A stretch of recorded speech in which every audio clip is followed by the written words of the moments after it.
வணக்கம். இன்றைய நேர்காணலில் அரசியல் சமூக வரலாற்று பகுப்பாய்வாளர் ஓய்வு பெற்ற IAS அதிகாரி பாலச்சந்திரன் அவர்கள். சார் வணக்கம். வணக்கம் ஜீவா. வணக்கம். நேதாஜி சுபாஷ் சந்திர போஸ் அவர் பிறந்த மேற்கு வங்கத்திற்கு இணையாக தமிழ்நாட்டு மக்களாலும் பெரிதும் மதிக்கப்படக்கூடிய போற்றப்படக்கூடிய ஒரு மாபெரும் வீரர் தலைவர்னு சொல்லலாம்.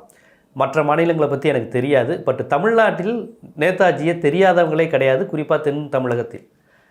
ஆனால் நேதாஜி அவர்களுடைய மரணம் விபத்தா, கொலையா, அல்லது உயிருடன் இருக்கும்போதே அவர் இல்லாமல் செய்து விட்டார்கள் என்பதா, இது குறித்த ஒரு புதிர்ங்கிறது இன்னும் மர்மமாகவே இருக்குது. அவர் உயிருடன் இருக்கும்போதே இறந்துட்டதா சொல்லிட்டாங்க அப்படிங்கிற விஷயங்கள் தொடர்ச்சியாக பதிவு செய்யப்படுது. இந்த நிலையில் பாரதிய ஜனதா RSS போன்றவர்கள் நேதாஜிக்கு முக்கியத்துவம் கொடுப்பது, நாங்கள் நேதாஜியை எங்களுக்கு சித்தாந்தத்துக்கு நெருக்கமானவர், ஏன்னா அவரும் காங்கிரஸ் எதிர்ப்பாளர்கள் அடிப்பில் அணுகுவதுங்கிற அந்த அரசியலும் நடக்குது. அது நேதாஜி அவர்களின் வாரிசே எதிர்க்கிறாங்கங்கிற செய்தியும் நீங்கள் கேள்விப்பட்டிருப்பீங்க. இப்போ இந்த நேரத்தில் நேதாஜியை நாம் எப்படி புரிந்து கொள்ள வேண்டும், அவர் மரணத்திற்கு பிறகான அரசியல் என்னவாக இருந்தது அப்படிங்கிறத நீங்கள் கொஞ்சம் சொல்லணும். நேதாஜி சுதந்திரத்திற்காக போராடிய தலைவர்களில் ஈடு இணையற்ற ஒரு தலைவர். அவர் மிக மிக மிகுந்த புத்திசாலி. அந்த காலத்தில் மிக கடினமாக கருதப்பட்ட ICS, Indian civil service, IAS உடைய ப்ரீகர்சர், அதில் 4வது ரேங்க்ல அவர் பாஸ் பண்ணார். அந்த 4வது ரேங்க்ல பாஸ் பண்ண காரணம்னா லாட்டின் டிரான்ஸ்லேஷன். அவர் ஒரு தடவை சொல்லியிருக்காரு, லட்டின் டு இங்கிலீஷ் டிரான்ஸ்லேஷன் ரஃப் பேப்பர்ல போட்டிருந்தேன், அதை ஃபேரா எழுதுறதுக்கு எனக்கு சமயம் கிடைக்காம போயிருச்சு. அதை எழுதிட்டாருன்னா அவர் ஃபர்ஸ்ட் ரேங்க்ல பாஸ் பண்ணியிருக்கிறதுக்கான வாய்ப்பு இருக்கு. அப்படிப்பட்ட ஒரு மிக திறமையான, மிக மிக கூர்மையான புத்திசாலித்தனமுடைய ஒரு தலைவர். எல்லாத்தையும் விட்டுட்டு ICS ஜாயின் பண்ணாம இந்திய நாட்டின் விடுதலைக்காக தன்னை அர்ப்பணிச்சு கொண்டவர். அவருக்கு ஒரு பெரிய கரிஸ்மேட்டிக் லீடர் நேதாஜி. நேதாஜி என்பதே மதிப்புமிகு தலைவர் என்று பொருள்படும். நேதா என்பது ஆங்கிலத்தில் தலைவர், இந்தியில் தலைவர் என்று பொருள்படும். ஜி என்பது ஒரு மரியாதை மிகுதி. சுபாஷ் சந்திர போஸ் நேதாஜி என்றுதான் மக்களால் அறியப்பட்டார். இன்று வரை பல தலைவர்கள் இருக்கலாம், ஒரு சிலரை நேதாஜி என்று கூட சில பேர் கூறலாம். ஆனால் நேதாஜி என்றால் இந்தியாவில் அது சுபாஷ் சந்திர போஸ் ஒருவரை தான் குறிக்கும். அவருக்கு உலக அரசியலை பற்றி மிக மிக தெளிவு இருந்தது. அவருக்கும் காந்தியடிகளுக்கும் சில அடிப்படை கருத்து வேறுபாடுகள் இருந்தன. காந்தியுடைய விடுதலை போருக்கான அப்ரோச், அணுகுமுறை நேதாஜிக்கு ஒத்து வரவில்லை. அவர் நாம் இவ்வளவு தூரம் இவர்களுடன் இணக்கமாக போக வேண்டியதில்லை வெள்ளையர்களுடன் என்று நினைத்தார். 2வது உலகப் போர் வந்த பொழுது பாசிசம் என்பது எல்லாவற்றையும் விட கொடியது, அதனை எதிர்த்து போராடுகின்ற வெள்ளையர்களுடன் சேர்ந்து நாம் நிற்க வேண்டும், அவர்களுக்கு ஒத்துழைப்பு கொடுக்க வேண்டும் என்று காந்தியடிகள் சொன்ன பொழுது அதை எதிர்த்தவர் நேதாஜி. என்னுடைய விரோதியின் விரோதி எனக்கு நண்பன் என்ற அடிப்படையில் இவர்களுக்கு விரோதிகளாக இருக்கிற பாசிஸ்ட் போர்ஸுடன் இணைந்து இவர்களுக்கு சிக்கல்களை கொடுக்க வேண்டும், நெருக்கடிகளை கொடுக்க வேண்டும் என்று அவர் தீர்மானித்தார். அவரை வீட்டு சிறையில் வைத்திருந்தார்கள். வீட்டு சிறையில் கல்கத்தாவில் இருந்த நேதாஜி எப்படி தப்பித்து போனார் என்று வெள்ளையர்களால் கண்டுபிடிக்க முடியவில்லை. அவர் தப்பித்து போய் அங்கிருந்து காபூல், ஆப்கானிஸ்தான் போய் இந்த இடங்களுக்கெல்லாம் போய் நீர்மூழ்கி கப்பல் வழியாக பயணித்து தன்னந்தனியாக அவரை போல் தியாகம் செய்த ஒரு தலைவர் என்பதை பார்ப்பது மிக அரிது. அவர் ஜெர்மனியில் சென்று ஹிட்லரை சந்தித்து தன் இந்தியாவின் கௌரவத்தை சற்றும் குறைக்காத விதத்தில் அவருடன் பேசி, இந்தியன் நேஷனல் ஆர்மி என்பது ராஷ்பிகாரி போஸ் என்பவரால் முதலில் நிர்மாணிக்கப்பட்டது, அவருக்கு நடத்த இயலவில்லை என்பது அதற்கு தலைமை. அவர் எப்படிப்பட்ட கரிஸ்மேட்டிக் லீடர் என்றால், அவருடைய படையில் இருந்தவர்கள் அனைவருக்கும் நேதாஜி என்ற ஒரு மாபெரும் தலைவனைத்தான் தெரியும். அந்த படைக்கு எந்த மதமும் கிடையாது, எந்த ஜாதி வேறுபாடும் கிடையாது. அவர்கள் இந்திய மண்ணுக்காக போராடும் சோல்ஜர்ஸ் என்ற அளவில் தான் தங்களை அறிந்திருந்தார்கள் என்ற அளவிற்கு நேதாஜி அவர்களை உருவாக்கி வைத்திருந்தார். அந்த காலத்தில் ஒரு 70 ஆண்டுகளுக்கு மேல் உள்ள அந்த காலத்தில் ஜான்சி ராணி ரெஜிமெண்ட் என்று பெண்களை கொண்ட ஒரு படைப்பிரிவினை உருவாக்கி இருந்தார். பெண்களுக்கு மிக உயர்வான மதிப்பளித்தவர். நேதாஜி இந்த மாதிரி பாசிஸ்ட் போர்ஸுடன் சேர்ந்திருக்கிறார் என்ற அளவில் அவரை கம்யூனிஸ்டுகளுக்கும் அந்த காலத்தில் பிடிக்கவில்லை. ஆனால் நேதாஜி எண்ணியது என்னவென்றால், உலக அரங்கில் யார் வலிமை பெறுகிறார்களோ அவர்களுடைய துணையை நாடி நாம் இந்தியா விடுதலை பெற்றுவிட்டதென்றால் இந்தியா தன்னாதிக்கம் பெற்ற சுயேட்சையான ஒரு நாடாக இருக்கும். இவ்வளவு பெரிய நாட்டை கொண்ட, இவ்வளவு பெரிய நிலப்பரப்பை கொண்ட ஒரு நாட்டினை எவரும் எதிர்க்க துணிய மாட்டார்கள், தேவையின்றி விரோதிக்க துணிய மாட்டார்கள் என்பது அவருடைய கணக்கு. அது சரியான கணக்குத்தான் என்று சொல்வதற்கு சில சரித்திர ஆதாரங்களே இருக்கின்றன. மார்ஷல் டிட்டோ என்று சொல்வார்கள், யுகோஸ்லாவியுடைய அதிபர். அவர் 2ஆம் உலகப் போர் சமயத்தில் பாசிஸ்ட் போர்ஸ்களைத்தான் ஆதரித்தார். ஆனால் அவர் தன்னாட்டில் மிக பெரும் தன்னிகர் இல்லாத ஒரு தலைவராக இருந்தார். அதற்கு பிறகு ஏறக்குறைய 35-40 ஆண்டுகள் ஆண்டார் 2ஆம் உலகப் போருக்கு பின்னால். அவரை நேச நாட்டு படைகள் என்ன செய்தன, அல்லது நேச நாடுகள் என்ன செய்தன? அவரை ஏற்றுக்கொண்டன, வேறு ஒன்றுமே செய்யவில்லை.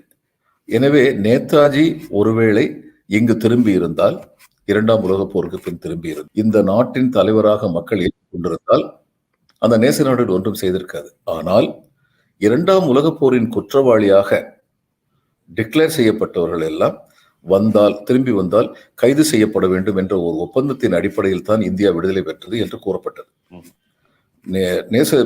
ஆக்சிஸ் பவர்ஸுக்கு உதவியாக இருந்தார், அவர்களுடன் உறுதுணையாக இருந்தார் என்ற அளவில் நேதாஜி மேல் அப்படிப்பட்ட உலக போர்க்குற்றவாளியாக பிரகடனப்படுத்தப்பட்டிருந்தார் நேச நாடுகளினால். எனவே அவர் இங்கு வந்தால் அவர் கைது செய்யப்படலாம், கைது செய்யப்பட வேண்டும் என்ற நிலைமை இருந்தது என்று கூறப்பட்டது. என்பவர் இந்த இடத்தில் இல்ல, ஜெர்மனியில் ஹிட்லரை, அவர் பிரிட்டிஷ் ஏகாதிபத்தியம் ஒழிய வேண்டும் என்று நினைத்தார், அது ஒரு சரியான பார்வை.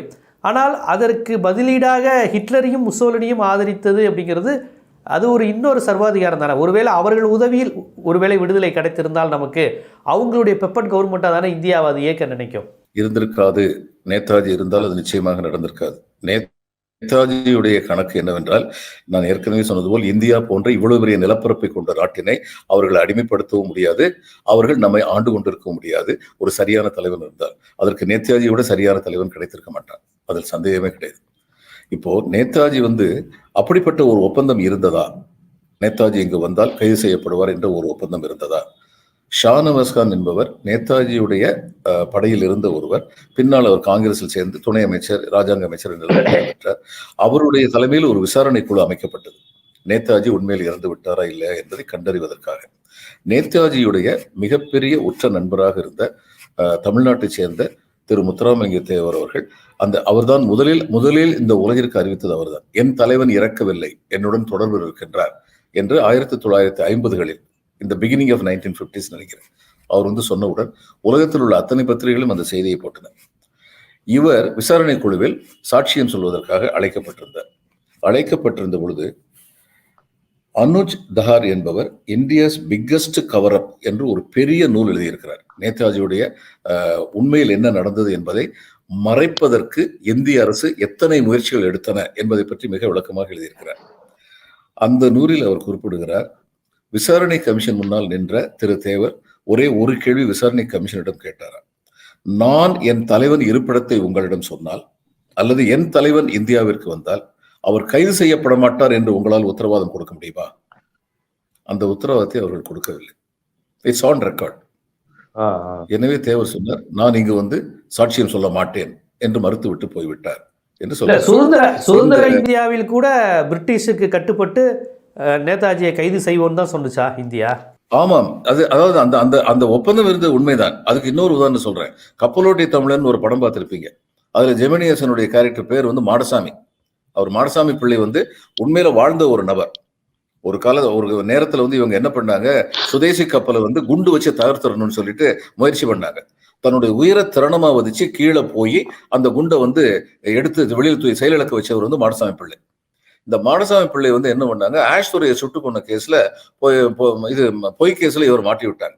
முதல்ல ஆஷை சுட்டு கொண்டது தேசப்பற்றுள்ளவர்கள் அல்ல, சில சமுதாய காரணங்களுக்காக அவர் சுட்டுக் கொல்லப்பட்டார்னு சுட்டு கொண்டவரே தன்னுடைய இதுல எழுதியிருக்காரு, கடிதத்தில் எழுதியிருக்காரு. அதுல ஒரு பொய் கேஸ் போடுறது இன்னைக்கு தான், அந்த காலத்துல இருந்தே இருந்தது.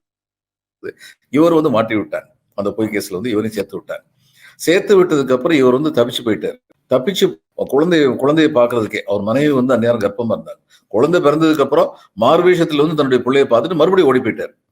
சுதந்திரம் கிடைச்சதுக்கு அப்புறம் மாடசாமி பிள்ளைகிட்ட சொன்ன போது, நீ இனிமே என்னையா கவலை உனக்கு வந்துருக்கணும், இல்லையா என் மேல இன்னும் கேஸ் இருக்கு, நான் என்னை இன்னும் சொல்ல போட்டுருவாங்க. இந்தோனேஷியாவுக்கு அவர் போறதுக்கு பாரதியாரும் வாவேசு ஐயரும் புதுச்சேரியில இருந்து அந்த கப்பல் வழியா தப்பிக்கிறதுக்கு உதவி பண்ணாருன்னு சொல்லுவாங்க. அவர் வர முடியலங்கிறது வரலாறு. அப்ப இந்த மாதிரியான கேஸ் மாடசாமி பிள்ளை மாதிரி அந்த நேதாஜியோட ஒப்பிட்டு பார்க்கும்போது இவருடைய குற்றம் வந்து ரொம்ப பெரிய குற்றம். நேதாஜி வந்து ஒரு நாட்டின் இதையே வந்து அரசாங்கத்தையே கவிழ்க்கும் வல்லமை படைத்தவர். அப்படிப்பட்டவரோடு ஒப்பிடும் போது இவருடைய குற்றம் பெரிய குற்றம். இந்த குற்றத்துக்கே உள்ள வச்சிருவாங்கிற பயத்தில் இருந்தாரு. நிச்சயமா அப்படிப்பட்ட ஒரு ஒப்பந்தம் இருந்திருக்கும். அது ஒருவேளை இது சரியான நேரமாக இருக்கலாம். ரைட் டு இன்ஃபர்மேஷன் ஆக்ட்ல கேட்டா சரி, ஒருவேளை உண்மை வந்து வெளியில வரலாம். ஆனால் திரும்ப திரும்ப இந்திய அரசாங்கத்தினால் கூறப்பட்டது என்றால் நேதாஜியை பற்றிய உண்மைகளை கூறுங்கள் என்று சொல்லும் பொழுதெல்லாம் இல்லை, அது நம்முடைய நேச நாடுகளிடம் உள்ள நல்லுறவை குலைக்கும் என்று பலமுறை பதில் சொல்லப்பட்டது. இதுல முக்கியமா தெரிஞ்சுக்க வேண்டியது என்னன்னா, சரி நேதாஜிக்கு வந்து நீங்க வந்து அவர் இறந்தாரா, அது வந்து ஆக்சிடென்ட்டுக்கு அப்புறம் நிச்சயமா இன்னைக்கு அவர் உயிரோடு இருக்க போறார். 120 வருஷமா உயிரோடு இருக்க போறார், நிச்சயமா இல்லை. ஆனா அவருக்கு என்ன மரியாதை இந்த நாட்டில் செய்தார்கள் அப்படின்னு சொல்லி பாத்தீங்கன்னா, அது இன்னொரு கேவலம். மணிப்பூர்ல வந்து அவருக்கு வந்து ஒரு மணிமண்டபம் வச்சிருக்காங்க. மணிப்பூர்ல இந்த நாட்டின் கடைக்கோடியில எப்படி அப்துல் கலாமுக்கு வந்து ராமேஸ்வரத்துல கொண்டு போய் வச்சாங்களோ, இதெல்லாம் திட்டமிட்டு நடத்தப்பட்ட சதி. மணிப்பூர்ல கொண்டு போய் வச்சாங்க. கேட்டதுக்கு ஒரு மணிப்பூர் வழியா தான் இந்தியாவுக்கு வரதுக்கு முயற்சி பண்ணாரு. அதுக்கு ஒரு சாக்கு போக்கு. அவருக்கு தில்லியில் மிகப்பெரிய நினைவாலயம் எழுப்பியிருக்க வேண்டும், நிச்சயமாக எழுப்பியிருக்க வேண்டும். இல்லையா? கல்கத்தால வந்து அவருடைய எந்த இடத்துல தப்பிச்சு போறாரு, அவருடைய வீட்டுல தான் சிறைக்காவல், வீட்டுக்காவல் தான் வச்சிருந்தாங்க. அந்த வீட்டுல வந்து ஒரு மெமோரியல் ஒன்று இருக்கு கல்கத்தாவில். நான் ஒரு 25 வருஷம் 30 வருஷத்துக்கு முன்னாடி அங்க போயிருந்த போது தமிழ்நாட்டை சேர்ந்த முன்னாள் INA ராணுவ வீரர் ஒருத்தர் தான் அதுல வந்து பொறுப்பா இருந்து அதை பார்த்துக்கிட்டு இருந்தார். இப்ப அவங்க வந்து தன்னுடைய தலைவரை பத்தி பேசும்போது அவர் எப்படிப்பட்ட ஒரு மாபெரும் தலைவராக இருந்தது புரிஞ்சு. அவரு 42, 43, 44 போயிட்டாரு, விமான விபத்துன்னு சொல்லிட்டாரு. அதுக்கப்புறம் இன்னும் நான் போனது வந்து 30 வருஷத்துக்கு முன்னாடினா 1992 இது மாதிரி போனேன். நான் போன போது ஏற்கனவே 50 ஆண்டுகள் ஆயிடுச்சு. ஆனா அந்த 50 ஆண்டுக்கு அப்புறமும் அவர் வந்து நேதாஜியை பற்றி சொல்லும் பொழுது அவர் அவ்வளவு மனசு உவந்து எங்கள் தலைவர் அப்படின்னு சொல்றதை பார்க்கும்போது எப்படிப்பட்ட ஒரு கரிஸ்மேட்டிக் லீடரா நேதாஜி இருந்தார் அப்படிங்கிறது நம்மளால புரிஞ்சுக்க முடியுது. இப்போ நேதாஜி வந்து அந்த மரணத்தை தானே செயற்கையாக அந்த கதையை கட்டிவிட்டார் அப்படின்னு தான் நம்பப்படுகிறது. அது காரணம் என்னன்னா, நான் ஏற்கனவே சொன்ன மாதிரி இன்டர்நேஷனல் ரிலேஷனை பத்தி சரியா புரிஞ்சு வச்சிருந்தவர் நேதாஜி. இந்த போர் முடிந்த உடனே, 2வது உலக போர் முடிந்தவுடன் for the sake of convenience ஒன்று சேர்ந்திருக்காங்களே கம்யூனிஸ்டும் இந்த நேச நாடுகளும், அவங்க உடனடியா பிரிஞ்சிருவாங்க. அடுத்த பிளாக் அங்கதான் ஆரம்பிக்கும். இந்த நேச நாடுகள் சொல்றவங்க நேதாஜியை பொறுத்த மட்டும் இவங்க எல்லாரையுமே வந்து அவர் வந்து ஏகாதிபத்தியம் தான் வச்சிருந்தார். இவர்கள் மற்றவர்களை உறிஞ்சி பிழைப்பதற்கென்றே தங்களுடைய அரசியலை, தங்களுடைய பொருளாதாரத்தை நடத்துபவர்கள். ஆனால் கம்யூனிஸ்டுகள் அப்படி இல்லை. அதனால நம்ம வந்து சோவியத் ரஷ்யாவுக்கு போயிடணும் அப்படின்னு சொல்லி அவர் திட்டம் போட்டார். அதன் காரணமாக தான் மஞ்சூரியா வழியா போயிடணும்னு சொல்லி அவர் திட்டம் போட்டார். இது வந்து விசாரணை கமிஷன் வந்து சோவியத் ரஷ்யாவுக்கு அவர் போக வேண்டும் என்று திட்டமிட்டாருங்கிறது வந்து பல ஜப்பானிய ராணுவ அதிகாரிகள் வந்து அந்த விசாரணை கமிஷன் முன்னாடி சொல்லியிருக்காங்க. முசோலினியுடன் உறவு கொண்டார், ஆனால் கடைசியா அவர் ரஷ்யாவுக்கு போக தான் விரும்பியிருக்காரு. இல்ல, முசோலினியோட அவர் வந்து உறவு கொண்டாங்கிறத அந்த ஆக்சிஸ் பவர்ஸ் கூட ஒரு நல்ல ரிலேஷன்ல இருந்தாரு. ஹிட்லர் ஒரு தடவை சந்திச்சாரு. அவருக்கு வந்து ரொம்ப அதிகமா வந்து அவர் உறவு வச்சிருந்தது ஜப்பானியர்கள் வந்து அவர் வந்து ரொம்ப பெரிய மனுஷனா மதிச்சாங்க. அந்த இதுல வந்து 2வது உலக போர்ல அவங்க சரண்டர் ஆகிற சமயத்துல அவங்க வந்து அவர் தப்பிக்கிறதுக்கு என்னென்ன செய்ய முடியுமோ அது அத்தனை செய்யணும்னு சொல்லி முயற்சி எடுத்தாங்க. அதெல்லாம் விவரமா இந்த நூல்ல நான் ஏற்கனவே ரெஃபர் பண்ண இந்த புத்தகத்தில் வந்து கூறப்பட்டிருக்கு. மஞ்சூரியா வழியா போகும்போது ஃபார்மோசாங்கிற இடத்துல வந்து விபத்து ஏற்பட்டு நேதாஜி இறந்து விட்டார்னு சொல்லி செய்தி வந்தது. இதுல பாருங்க, உடனடியா வந்து அந்த செய்தி வந்ததுக்கு அப்புறம் ஒரு ராணுவ அந்த பிரிட்டிஷ் MI5 MI6ன்னு சொல்லுவாங்க, மிலிட்டரி இன்டெலிஜென்ஸ்னு, நம்முடைய ரா மாதிரி. அவருன்னு சொன்னார். அவர் உடனடியாக குறிப்பு அனுப்பினார். இல்லை, எனக்கு இந்த விபத்து நடந்தது, அவர் மறைந்து விட்டார் என்பதில் எனக்கு சந்தேகம் இருக்கிறதுன்னு சொல்லி அந்த அதிகாரி வந்து உளவு அதிகாரி வந்து செய்தி அனுப்பினார். மற்றவங்களெல்லாம் விடுங்க, காந்தி வந்து சொன்னார், இல்ல நான் இதை நம்ப மாட்டேன். காந்தி வந்து சொன்னார். உடனடியாக அவருடைய ரியாக்ஷன் வந்து, இல்ல போஸ் இறந்திருப்பார், நான் நம்பல அப்படின்னு சொல்லி காந்தி வந்து சொன்னார். நமக்கு வந்து இந்த நாடு வந்து காந்தியினால விடுதலை. காந்தி வந்து ஒரு மாமனிதர், ஆனால் காந்தி ஒரு மனிதர் தான், கடவுள் இல்லை. யாரையுமே வந்து மனிதர்கள் எல்லாருமே தவறுகளும் மேன்மையான செயல்களும் செய்வதற்கு வாய்ப்புள்ளவர்கள், செய்யக்கூடியவர்கள். காந்தியை பொறுத்த மட்டும் இந்த நாடு விடுதலை அடைஞ்சது அஹிம்சையினால் தான், தன்னுடைய அஹிம்சையினால் தான், அஹிம்சை யுத்தத்தினால் தான் அப்படின்னு தான் பேர் இருக்கணும்னு சொல்லி அவர் ரொம்ப தெளிவா இருந்தார். இப்ப இந்த நாட்டு மக்களை கிளர்ந்தள செஞ்சதுல காந்தி அளவுக்கு யாருக்குமே வெற்றி கிடைக்கல. கத்தியின்றி ரத்தமின்றி யுத்தம். இவர் வந்து யுத்தத்திற்கான பிரதம மந்திரியை ஒழிய இது அமைதிக்கான பிரதம மந்திரி இல்லைன்னு சொல்லி நினைச்சு அவர் வந்து பெரிய வார் ஹீரோன்லாம் சொல்லிட்டு அவரை தோக்கடிச்சிட்டார். ஆட்லி இங்க வந்திருந்தார். 1948 50 சரியா நினைவு இல்லை. இங்க வந்து 48 49 தான் இருக்கும். ஸ்டேட்ஸ்மேன்ல அந்நியார் ஸ்டேட்ஸ்மேன்ங்கிற இதுல கல்கத்தால இருந்து வர்ற பத்திரிகையில வந்து அவர்கிட்ட வந்து கேள்வி கேட்டது, அவர் அது பதில் சொன்னது. அவரும் சொல்ல, so ultimately Gandhi has won, you have decided to hand over freedom to India because of Gandhi. இறுதியில் காந்தி வென்று விட்டார் இல்லையா, காந்தியின் காரணமாகத்தான் இந்தியாவிற்கு சுதந்திரம் கொடுக்கிறீர்கள் அப்படின்னு சொன்னது ஆட்லி சொன்னது. அவர் சொன்ன பதில் வந்து, no no no, Gandhi is a gentleman. நாங்கள் காந்தியினால் இல்லை, எங்களுக்கு ஐஎன்ஏ, இந்தியன் நேஷனல் ஆர்மி, சுபாஷ் சந்திர போஸ் ஐஎன்ஏ, மாலுமிகள் நடத்திய போராட்டம், மும்பையில் மாலுமிகள் நடத்திய போராட்டம், இவைகளை பார்த்த பின்னால் எந்த ஒரு அஸ்திவாரத்தில் இந்த பிரிட்டிஷ் சாம்ராஜ்யம் அமைக்கப்பட்டிருக்கிறதோ அந்த அஸ்திவாரம் ஆட்டம் கண்டு விட்டது என்பதை உணர்ந்ததனால் நாங்கள் இந்த நாட்டை விட்டு விலகுகின்றோம் என்று தீர்மானித்தோம். ரொம்ப தெளிவா இந்த பிரிட்டிஷ் பிரைம் மினிஸ்டர் சொன்னது இதுதான். அதனால காந்தி இவர் வந்து இந்த மாலுமிகள் யுத்தம் இது போராட்டம் நடந்த போது நேரு வந்து உடனடியாக அதுக்கு ஆதரவு தெரிவிச்சார். ஆனா அதுக்கப்புறம் காந்தி அவரை பேசிவ் பண்ணி, இல்லை இவங்கெல்லாம் வந்து இன்டிசிப்ளின்டு பீப்புள்னு சொல்லி அந்த ஹிம்சையினால இந்தியாவுக்கு வந்து சுதந்திரம் வரக்கூடாது, இவங்க அப்படி வர முடியாது, இவங்க அப்படி நினைச்சுக்கிட்டு இருக்காங்க அப்படின்னு சொல்லி அவர் நேரு வந்து பின்வாங்க. பிரிட்டிஷ் போலீஸ்க்கு ஒபே பண்ணணும்ல சொன்னார், அவர் அந்த ஒழுங்குக்கு கட்டுப்படணும்ல சொன்னார் காந்தி. அதாவது அவர் வந்து அதனால தவறு, அவருக்குன்னு ஒரு இது இருந்தது, ஒரு திட்டம் இருந்தது, அவருக்குன்னு ஒரு கொள்கை இருந்தது. அந்த கொள்கையை நடைமுறைப்படுத்துறது இப்படித்தான் நடைமுறைப்படுத்தணும்னு நினைச்சாரு. நான் வயலன்ஸ்ங்கிறது ரொம்ப பெரிய ஆயுதம்ங்கிறதுல சந்தேகமே கிடையாது. அவங்க வந்து போவாங்க, அந்த காந்தி படத்தில் காமிப்பாங்க, தொண்டர்கள் வந்து போவாங்க இது சால்ட் மார்ச், இந்த உப்பு எடுக்கிறதுக்கு. அவங்க கையில என்ன இருந்தது? ஒண்ணுமே இல்லை. ஆண்கள் பெண்கள் எல்லாரையும் வந்து மூர்க்கத்தனமா போலீஸ் வந்து தடியடி கொண்டு தாக்கும். ஆனா அவங்க எதிர்த்து என்னமே செய்ய மாட்டாங்க, தடியடியை வாங்கிக்குவாங்க. இது வந்து உலகத்துடைய மனசாட்சியை ஒழுக்குச்சு. பிரிட்டிஷ்காரங்களுக்கு வந்து எப்படின்னா, உலகத்தின் முன்னால தாங்கள் வந்து மனசாட்சி இல்லாதவர்களாக, சட்டம் மீறிய கொடூரர்களாக காட்சியளிக்க கூடாது அப்படிங்கிறது அவங்களுடைய ஒரு தீர்மானம். அதனால வந்து அவங்களால வந்து இதை தாக்கு பிடிக்க முடியல. அதனால காந்தியுடைய கான்ட்ரிபியூஷன் வந்து யாராலையுமே மறக்க முடியாது. ஆனா அவரால் மட்டும்தான் இந்த நாட்டிற்கு சுதந்திரம் கிடைத்தது அப்படிங்கிறது வந்து உண்மை கிடையாது. அது பிரிட்டிஷ் பீப்புளே வந்து இந்த மாதிரி வந்து ஐஎன்ஏ வராம இருந்திருந்தா, மாலுமி ஸ்ட்ரைக், இவங்க நேவியில உள்ள மாலுமி ஸ்ட்ரைக் வராம இருந்திருந்தா அவங்க இன்னும் எத்தனை நாள் வேணாலும் இங்க இருந்திருக்க முடியும். ஏன்னா இதுல வந்து ஆஷ்வரையை கொண்டதுக்கு அப்புறம் திருநெல்வேலியில வந்து என்னாச்சு, அதுக்கப்புறம் சுதந்திர போராட்டம் இவர் வந்து சிதம்பரம் பிள்ளை வந்து முதல்ல இது ஜெயிலுக்குள்ள போயிட்டாரு. அவர் வந்து பாலகங்காதர தலைவருடைய ஃபாலோவரா இருந்தாரு, தீவிரவாதியா இருந்தாரு. தீவிரவாதிகள் ஜெயிலுக்குள்ள போயிட்டாங்க. அதுக்கப்புறம் ஆஷ்வரையை கொண்டதுக்கு அப்புறம் திருநெல்வேலியில் சுதந்திர போராட்டம் நடக்கவே இல்லையே. ஏன்னா அதுக்கப்புறம் போலீஸ் அடக்குமுறை அவ்வளவு கடுமையா இருந்தது. போலீஸ் அடக்குமுறையினால் ஆள முடியும் என்ற ஆழமான நம்பிக்கை இவர்களுக்கு இருந்தது, ஆங்கிலேயர்களுக்கு இருந்தது. அந்த நம்பிக்கையை தகர்த்தது வந்து இந்தியன் நேஷனல் ஆர்மியோ, அந்த இவங்க மாலுமிகள்லாம் சேர்ந்து இதுல வந்து நேவியில உள்ளவங்களாம் வந்து ஸ்ட்ரைக் பண்ணாங்களே, அது ரெண்டும் தான்.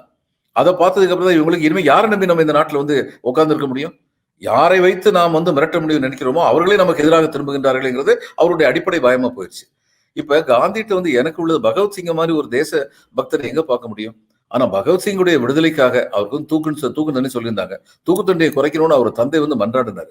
பகவத்சிங் இது தான் காந்திட்ட வந்து கேட்டாரு, நீங்க தயவு செய்து ஒரு வார்த்தை சொல்லுங்கன்னு. காந்தி சொல்ல மறுத்து விட்டார். அவர் வந்து வழி தடுமாறிய இளைஞர்கள்னு கூட ஒரு வார்த்தை சொல்லியிருக்கலாம். வழி தடுமாறிய இளைஞர்கள், ஆனால் தேச பக்தி உள்ளவர்கள், அதன் காரணமாக அவர்களுக்கு கருணை காட்டுங்கள் கூட சொல்லியிருக்கலாம். ஆனா அது கூட அவர் சொல்லல. 1942 குயிட் இந்தியா மூவ்மெண்ட்ல கொஞ்சம் வந்து மக்கள் வந்து இது பண்ணி கோவப்பட்டு சில போலீஸ் ஸ்டேஷனை வச்சு தீ வச்சு எரிக்கிறது, இந்த மாதிரி இன்சிடென்ட் நடந்த உடனே வந்து காந்தி வந்து இதெல்லாம் வந்து ஆன்டி சோசியலிசம் சொல்லிட்டார். ஆனால் அந்நேரம் நேரு சொன்னாரு, இங்கே நடந்த எல்லா செயல்களுக்கும் நான் பொறுப்பேற்கிறேன் அப்படின்னு நேரு சொன்னார். பட்டாபி சீதாராமையாவை காந்தியுடைய வேட்பாளரை தோற்கடித்த பின்னாலும் அவர் தொடர்ந்து காங்கிரஸ் தலைவராக நீடிக்க முடியாத தர்ம சங்கடத்தை, சிக்கல்களை காந்தி உருவாக்கினார். இது உண்மை. அதனால அவர் ரிசைன்மெண்ட். சரி, அதுக்கப்புறம் வந்து ஒரு முக்கியமான கேள்வி என்ன எழுது, அதுக்கப்புறம் சுபாஷ் சந்திர போஸ் ஏன் உள்ள வரலன்னா, இங்க உள்ளவங்க வந்து ரொம்ப தெளிவா இருந்தாங்க. சுபாஷ் சந்திர போஸ் வந்தாரா நாங்க ஹேண்ட் ஓவர் பண்ணிடுவோம், ரொம்ப தெளிவா இருந்தாங்கன்னு நான் நினைக்கிறேன். அப்படி தெளிவா இருந்ததுனால அவர் வந்தா சரி, அவர் வந்து கைது செய்யப்படுவார்ங்கிற சூழ்நிலை இருந்திருக்கும்னா, ஏன் இருந்திருக்கும்? ஒரே ஒரு காரணத்தினால இருந்திருக்கும். சுபாஷ் சந்திர போஸ் இந்தியாவிற்குள் வந்து விட்டார் என்றால் அதன் பிறகு வேற எந்த தலைவருக்கும் அவருக்கு கிடைக்கும் மரியாதையும் ஆதரவும் கிடைத்திருக்காது. அன்று இருந்தவர்களுடைய அரசியல் ஆட்டம் முடிந்திருக்கும். அது ஒரு காரணமா இருந்திருக்கலாம். ஏன்னா இதுவரைக்கும் வச்ச இதுல சுபாஷ் சந்திர போஸுடைய உறவினர்கள்லாம் இந்த அரசு வந்ததுக்கு அப்புறம் அவரை கௌரவிச்சாங்க. அந்த அவருடைய கடிதங்கள் இதெல்லாம் கொஞ்சம் வெளியிட்டாங்க, அந்த ரெக்கார்ட்ஸ் எல்லாம் வெளியிட்டாங்க. அந்த நேரத்துல வந்து சுபாஷ் சந்திர போஸை கௌரவிக்கும் போது நான் வந்து டெல்லியில வந்து வெஸ்ட் பெங்கால் ஹவுஸ்ன்னு சொல்லுவோம், மேற்கு வங்க பவன் அப்படின்னு. ஒவ்வொரு ஸ்டேட்டுக்கும் ஒரு ஹவுஸ் இருக்கும். அங்க நான் தங்கியிருந்த போது அவருடைய உறவினர்கள்லாம் வந்திருந்தாங்க. அவருடைய உறவினர்கள்லாம் வந்து அவர் மாதிரி ரொம்ப பெரிய குடும்பம், ரொம்ப படிச்சவங்க, பரம்பரையா படிச்சவங்க, பல நாடுகள்ல இருக்கவங்க, ரொம்ப ரொம்ப புத்திசாலிங்க. இந்த நான் சொன்ன புத்தகத்துல வந்து ஒரு உறவினர் வந்து ஹபீபுர் ரஹ்மான் நினைக்கிறேன், அவர் வந்து கர்னலா இருந்தார். அவர் தான் நேதாஜி இறந்து விட்டார்னு செய்தியை வெளியில சொன்னவர். அப்ப அந்த ஹபீபுர் ரஹ்மான் அதுக்கப்புறம் அவர் வந்து பாகிஸ்தானுக்கு போயிட்டார். அங்க பாகிஸ்தான்ல வந்து ஆர்மியில வந்துட்டு மினிஸ்டர்ல இருந்தார் பாகிஸ்தான்ல. அவர்கிட்ட வந்து நேதாஜியோட ரிலேட்டிவ் ஒருத்தர் கேட்டாரு, ஹபீபோர் இந்த கோட்டு தானே நேதாஜியுடைய கோட்டு தானே இந்த எரிஞ்சிருக்கு, இதைத்தானே அவர் கடைசியா போட்டிருந்தாருன்னு சொன்னேன் அப்படின்னு சொல்லி கேட்டாரு. ஆமா, இவர் ஆமானாரு. அது எப்படிப்பா சில துணி எல்லாம் அங்க எரிஞ்சிருக்கு, பட்டன் எப்படிப்பா பளபளன்னு இருக்குன்னு கேட்டாரு. அதுக்கு இவற்ற பதிலே இல்லை, ஹபீபோர்ட்ட பதிலே இல்லை. அதனால அது ஜோடிக்கப்பட்டது, நேதாஜியினால் ஜோடிக்கப்பட்டது. அவர் வந்து பத்திரமான இடத்துக்கு போய் சேர்ற வரைக்கும் இவங்களால ஆலிட் போர்சஸ்னால பிடிபட்டு விடக்கூடாது என்பதற்காக அவராகவே ஜோடித்துக் கொண்ட மரணம். அது உண்மையில் நடந்ததல்ல அப்படின்னு நினைக்கிறதுக்கு வந்து பல்வேறு விதமான காரணங்கள் இருக்கின்றன. நேதாஜியே அப்படி ஒரு விபத்தை ஏற்படுத்த முடியுமா விமானத்துல? விபத்தே நடக்கலன்னு சொல்றாங்க. விபத்து நடந்ததாக சொல்லிட்டு இவர் போயிட்டாரு, தப்பிச்சு போயிட்டாரு அப்படின்னு சொல்லி சொல்றாங்க. இப்ப ஆனா அதுக்கப்புறம் வந்து என்னாச்சு, அதுக்கப்புறம் பலவிதமான இது ஒரு ஹீரோ வந்து போயிட்டாருன்னா அவரை பற்றின விவரங்கள் தெரியாத போது பலவிதமான கதைகள் உருவாகும், பலவிதமான ஹேஷியங்கள் ஊகங்கள் உருவாகும். அதனால வந்து அவர் வந்து இதுக்கு போயிட்டாரு, ரஷ்யாவில் வந்து அவர் சைபீரியால வச்சுட்டாங்கன்னு சொல்லி ஒரு கதை. அடுத்து வந்து கூச்சிபியார்ல வந்து அவர் வந்து சாமியாரா இருக்காருன்னு சொல்லி ஒரு கதை. இது எதுவுமே வந்து நிரூபிக்கப்படவில்லை. ஆனால் அந்த விபத்து நடந்தது என்றும் அந்த விபத்தில் நேதாஜி இறந்தார் என்றும் நிரூபணமாகவில்லை. ஜப்பானியர்கள் அவருக்கு ஒத்துழைச்சாங்க அவர் மறைவதற்கு. அதுக்காகத்தான் ஒரு கோயில வந்து இதான் நேதாஜியுடைய அஸ்தின்னு சொல்லி வச்சிருந்தாங்க. இப்ப ஜப்பானும் கூட்டுதான். நேதாஜி வந்து இப்படி தன்னைத்தானே மரணம் அப்படின்னு அறிவித்துக் கொள்வதற்கான நாடகத்துக்கு ஜப்பானும் உதவி செஞ்சுச்சு. ஜப்பானும் உதவி செஞ்சது. அந்த ஜப்பானியர்கள் வந்து அவங்க வந்து சரணடைஞ்சிட்டாங்க. அந்நேரம் அவர் வந்து கேட்டார், இந்த புத்தகத்தில் தெளிவாக சொல்லியிருக்கு, அவங்க வந்து நேதாஜி வந்து கேட்டாரு, ரஷ்யன் அம்பாசடர் கூட பேசுறதுக்கு எனக்கு உதவி செய்யுங்க. ஆனா ரஷ்யன் அம்பாசடர் கூட இவங்களால பேசுறதுக்கு உதவி செய்ய முடியல. ஏன்னா இவங்க எதிரெதிர் கேம்பில் இருக்காங்க, ரஷ்யாவும் ஜப்பான். ரஷ்யா வந்து யூஎஸ் கூடயும் யூகே கூடயும் சேர்ந்திருக்காங்க. அதனால இவங்க வந்து சொல்லிட்டாங்க, இந்த சூழ்நிலையில் எங்களால் அதை வந்து செய்ய முடியல. அதனால வந்து அவர் அவர் அவர் அவங்க கூப்பிட்டது வந்து யுவர் எக்ஸலன்சி அப்படின்னு தான் கடிதத்தில் எழுதுவாங்க. ஒரு நாட்டுடைய தலைவர் அப்படிங்கிற மரியாதை தான் கொடுத்தாங்க. ஏன்னா சிங்கப்பூர்ல இருந்து அவர் வந்து பிரகடனம் பண்ணது சரி, ஆசாத் ஹிந்த் அப்படின்னு பிரகடனம் பண்ணது சரி. அடுத்து வந்து அந்தமான் ரீஜனுக்கு அவர், நான் சமயத்தில் அந்தமான் போயிருந்தேன், அவரு விசிட் பண்ண இடங்கள்லாம் வந்து நான் வந்து பார்த்தேன். அங்க வந்து அவர் இருந்தது சரி. ஜப்பானியர்கள் நேதாஜிக்கு மிக மிக மரியாதை கொடுத்திருந்தார். நேதாஜியை ஒரு தரம் பார்த்துட்டா அதுக்கப்புறம் அவருடைய பெரிய விசிறியாத்தான் யார் ஆயிடுவார். ஒரு துறவியை போல், ஒரு ராஜரிஷியை போன்ற ஒரு தோற்றம். எந்த ஒரு விஷயத்துக்கும் ஆசைப்படாமல், என் நாட்டின் விடுதலைங்கிறத தவிர வேற எந்த கம்ஃபர்ட்ஸுக்கும் வசதிக்குமே கவலைப்படாம, அவருக்கு என்ன தலையெழுத்தா ஐசிஎஸ்ல 4வது ரேங்க் பாஸ் பண்ணிட்டு நீர்மூழ்கி கப்பல்ல போய் இதுல இது வழியா போய், தர வழியா போய், கடல் வழியா போய், இவன் யாரையோ பார்த்து அனாதை மாதிரி தெரிஞ்சு, யார் எத்தனை பேர் அப்படி பண்ணியிருக்காங்க இந்த நாட்டுல? ஆனால் அப்படிப்பட்ட ஒரு மாபெரும் வீரனுக்கு கொடுக்க வேண்டிய மரியாதையை இந்த நாடு கொடுக்கவில்லை என்பதுதான் கசப்பான உண்மை. உண்மையில் கேட்கவே வந்து புல்லரிக்குது. ஏன்னா கொள்கை கோட்பாடு இதெல்லாம் தாண்டி எல்லா இண்டிவிஜுவலும் இப்படி ஒரு அர்ப்பணிப்புக்கு தியாகத்துக்கு தன்னையை உட்படுத்தி கொள்வார்களா என்பது இப்போ நினச்சி பார்த்தாலும் ரொம்ப இதாக இருக்குது. ஏன்னா அதுக்கான கிரெடிட்டை கூட அவர் எடுத்துக்கணும்னு நினைக்கல. என் நாட்டுடைய விடுதலை மட்டும்தான் அவருக்கு மன திருப்தியை தவிர தன்னையை 4 பேர் கொண்டாடணும் அப்படின்னு கூட நினைக்கல. ஆமாம், ஒரு மிகப்பெரிய ஒரு மாபெரும் தலைவர் தான். இப்போ இந்த இடத்துல தான் இன்னொரு அரசியலையும் நம்ம கவனிக்க வேண்டியது இருக்குது. இப்போ ஆர்எஸ்எஸ்காரர்கள் வந்து கல்கத்தாவில் நேதாஜிக்கான அரசியலை அவர்கள் கையில் எடுக்கிறாங்க. அவர்கள் இந்தியா முழுவதும் காமராஜர்,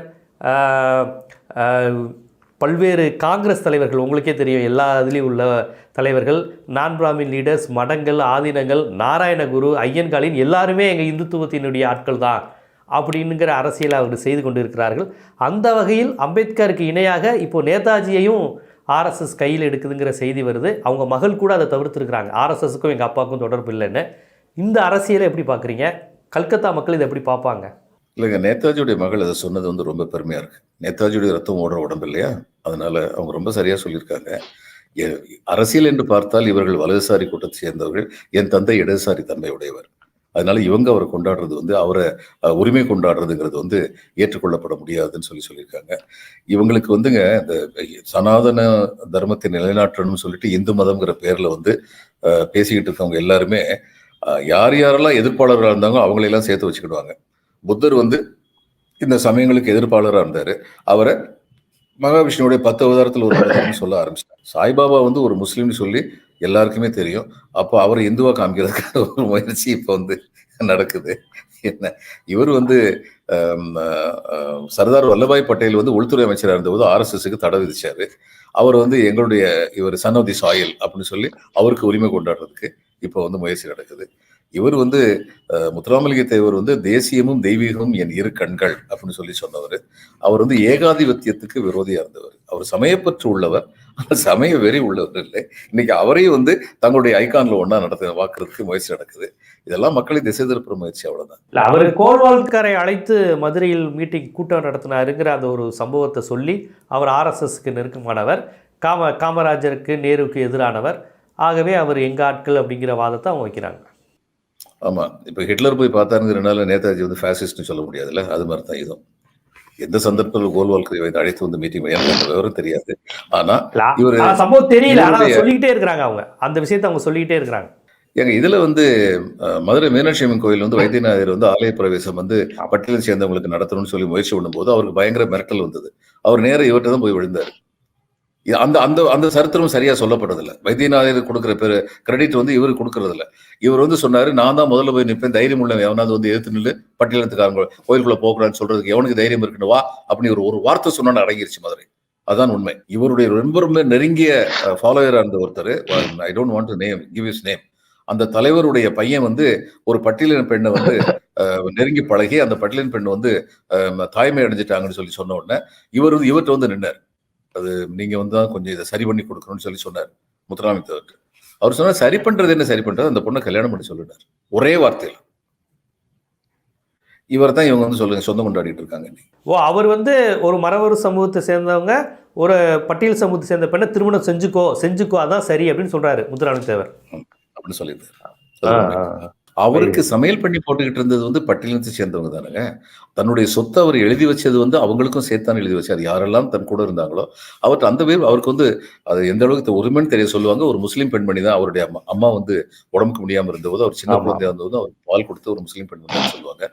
அது எந்த அளவுக்கு உண்மையான வந்து முடியாது. ஒரு தலைவரை பற்றி அதுவும் தென் தமிழகத்தில் வந்து பலவிதமான புராண கதைகள் சொல்லப்பட முடியும். ஆனால் வாழ்ந்த காலத்தில் அவர் எப்படி இருந்தான்னு எல்லாருக்குமே தெரியும். அவர் வந்து நீங்க வந்து சமயப்பற்று உள்ளவர்னு சொல்லுங்க, அதுல சந்தேகம் இல்லை. பிடிஆர் பழனிவேல்ராஜன் இருக்காரு, நம்ம பிடிஆருடைய அப்பா இருக்காரு, அவர் ரொம்ப சமயப்பற்று உள்ளவர். அவருடைய தாத்தா பிடி ராஜனும் சமயப்பற்று உள்ளவர். அதனால அவங்களுக்கு சமநீதியை பத்தி அவங்க நம்பிக்கை இல்லாதவங்களா இருந்தாங்களா? பிடி ராஜனும் ஜஸ்டிஸ் பார்ட்டியுடைய தலைவரா இருந்தாரு. அதனால ஒரு எனக்கு சமயப்பற்று இருக்கு அப்படிங்கிறதுனால இப்ப எதனால வந்து இவர் வந்து பெரியாரை பத்தி எல்லாரும் கலாட்டம் பண்ணாங்க. இந்த ஆளே நாஸ்திய, இவனுக்கு எதுக்கு எவன் கோயிலுக்கு போகணுமோ போக வேண்டாமனு இவனுக்கு என்ன அக்கறைன்னு சொல்லி கேட்டாங்க. அவர் என்ன சொன்னாரு, என்னுடைய அடிப்படை கொள்கையை மனுஷனுடைய சுயமரியாதையை காப்பாற்றணும். எனக்கு கடவுள் மேல் நம்பிக்கை இல்லை, இன்னொருத்தனுக்கு நம்பிக்கை இருக்குன்னா அந்த நம்பிக்கை உள்ளவன் வந்து தன் கடவுளை பார்க்கறதுக்கு அவன் கௌரவம் மற்றவங்கள மாதிரி போகணும், அதுக்காக நான் போராடுவேன். அப்படிதான் அவருடைய போராட்டம் இருந்தது. அப்ப இவங்க ஆதீனம் வந்து குன்றக்குடி அடிகளார் வந்து உட்கார்ந்துருந்த போது அவர் ஒரு சோஃபால உட்கார்ந்துருக்காரு. 2-3 தடவை வேண்டி கேட்கிறாரு பெரியார், ஐயா பக்கத்துல வந்து உட்காருங்கன்னு. ஆனா பெரியார் சொன்னா, ஐயா ஆதீனத்துடைய சடங்குகள் படி ஆதீனத்துக்கு பக்கத்துல யாரும் உட்காரக்கூடாது, நான் இங்கேயே உட்கார்ந்துருக்கேன் பேசுறேன். அப்படிப்பட்ட பண்பாடு உள்ளவங்க தான் இவரும் திரு தேவர் அவர்களும் அப்படிப்பட்ட பண்பாடு உள்ளவராக தான் இருந்தார். அவருக்கு ஆனா அவர் வந்து இன்னைக்கு வந்து சொந்தம் கொண்டாடுறாங்க. இது ஒரு பெரிய ஸ்ட்ராட்டஜி தான் வைங்க. நேதாஜி அவர்கள் அவர் காலத்தில் RSS தொடர்பு வைத்ததையோ RSS பாராட்டினதோ வரலாறோ தகவல்களோ எதுவுமே இதுவரை கிடையாது. நேதாஜி வந்து he was a Hindu. He felt himself to be a Hindu. ஆனா அவர் வந்து பெரிய ஹிந்து சடங்குகள் இதெல்லாம் வந்து அவர் என்னைக்குமே கலந்துகிட்டதா வந்து வரலாறு கிடையாது. அப்படி கிடையாது. இந்த பாரதியாருடைய அந்த மனநிலை இருக்கு பாருங்க, காக்கை குருவி எங்கள் ஜாதி, நீள் கடலும் மலையும் எங்கள் கூட்டம். அது மாதிரி ஒரு சர்வதேசியவாதியாக, மனித நேயமிக்கவராக, பிரபஞ்ச நேயமிக்கவராக இருந்தார் நேதாஜிங்கிறத உண்மை. நேதாஜி வந்து RSSஐ போல் இஸ்லாமியர்கள், கிறிஸ்தவர்கள், அந்நியர்கள், அகண்ட பாரதம், காந்தார தேசம் இந்த மாதிரியான கோட்பாட்டுக்கெல்லாம் முழுமையாக எதிரானவர் தான். அந்த மாதிரிலாம் அவர் ஒருபோதும் சிந்திச்சதில்லை, அதுக்கு அவருக்கு நேரமும் இருந்ததில்லை, அப்படிதான் எடுத்துக்கலாம். ஆமா, இப்ப அவர் வந்து அவர் இந்த நாட்டுடைய தலைவர் ஆகியிருந்தாருன்னா இந்த நாட்டுக்கு பார்ட்டிஷன் நடந்திருக்குமாங்கிறதே சந்தேகம் தான். அந்த ஹபீபுர் ரஹ்மான் வந்து நான் சொன்னேன், இவருடைய ஆர்மியில் கர்னலா இருந்தவர். அவரை பத்தி என்ன சொல்றாங்க, தன் தலைவன் சொன்ன ஒரே சொல்லுக்காக நான் இறந்து விட்டதாக செய்தி பரப்பு, நான் விரைவில் ரஷ்யாவுக்கு செல்ல வேண்டும் சொன்னதுக்கு கடைசி வரைக்கும் சொல்லிட்டு இருந்தார். என் தலைவர் இறந்து போயிட்டாரு விபத்துல, நான் தான் அந்த உடம்பை வந்து தூக்கிட்டு போனேன், தீக்காயங்களோடு இருந்தவர் நான் தான் ஹாஸ்பிட்டல் தூக்கிட்டு போனேன், ஹாஸ்பிட்டல் அவர் இறந்து போயிட்டாரு கடைசி வரைக்கும் சொன்னார். ஹபீபுர் ரஹ்மான் வந்து உன்னுடைய தலைவர் யாருன்னு கேட்டா, அவர் வந்து இதுல பாகிஸ்தான் அமைச்சர்ல இருந்தார். உன்னுடைய தலைவர் யாருன்னு கேட்டா ஒருத்தர் தான் சொல்லுவார், நேதாஜி தான் சொல்லுவார். நேதாஜியிடம் அனைவரும் ஈர்க்கப்பட்டார்கள். இந்து, முஸ்லிம், கிறிஸ்துவன் எதுவுமே கிடையாது, எல்லாருமே ஈர்க்கப்பட்டார்கள். ஏன்னா அவருடைய தன்னலமற்ற தலைமைங்கிறது எல்லாருக்குமே தெரிஞ்சது. இட் வாஸ் சோ டிரான்ஸ்பரண்ட், அவர் எப்படிப்பட்ட தலைவர் அப்படிங்கிறது. உண்மையில் நேதாஜி ஒரு இந்திய தலைவர் என்று சொல்வதை விட தமிழ்நாட்டிற்கு நெருக்கமானவர், தமிழர்கள் மீது பற்று கொண்டவர். தமிழ்நாட்டின் பல இடங்களில் அவருடைய சிலை இருக்கிறது, அவர் பேரில் வீதிகள் இருக்கிறது. அவருடைய பேர் நேதாஜிங்கிற பேர், சுபாஷ் சந்திர போஸுங்கிற பேர், போஸ், அப்படி இந்த பேர்களில் நிறைய பேர் தமிழ்நாட்டில் தமிழர்கள் இருக்கிறாங்க. அப்படி ஒரு தலைவருடைய மரணத்தில் என்ன மர்மம் இருக்கிறது, என்ன பிரச்சனை அந்த காலகட்டத்தில் நடந்ததில், அவர் எடுத்த எந்த முடிவு, அதை எப்படி புரிந்து கொள்ள வேண்டும், அன்றைய அரசியல் சூழலில் போன்ற பல்வேறு விஷயங்களை ரொம்ப விரிவாக நமது பார்வையாளர்களுக்கு, உங்களுக்கே ஒரு நுட்பமான பார்வையுடன் எடுத்து வச்சுருக்கீங்க. மிக்க நன்றி. வணக்கம்.